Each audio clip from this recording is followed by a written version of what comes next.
Hey, what's up guys? Welcome to another video of the Secure Guru. Today I will show you how to add the discount codes or the promo codes on the Funnelish. Okay, first of all, go to your funnel and then go to checkout page and edit it.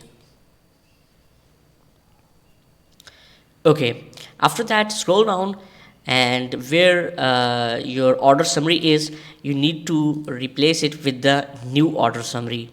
Okay, it is already there, but you if you have the checkout page which is old, you created before, then you need to delete the old or order summary, and then you need to drag and drop the new order summary. This is important because when you add the new order summary, then you will get this discount code option.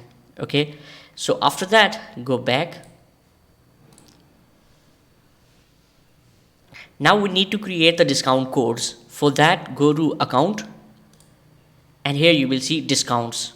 Okay, when you come here, just click create discount, and here you give the name of the discount like this, and then you can select the fixed price or the percentage. Suppose that I'm giving 20% off, so 20% off, and here you can set the start date and the end date, which is really cool and helpful if you want to end the discount on a specific date. Okay, so that's it, and after that you will create and you will get another discount code. Now you can provide this discount code to your customers, and when they apply, discount will be applied. So thanks for watching. If you found this very helpful, then please hit the like button and subscribe to my channel. See you next video. Take care. Signing off.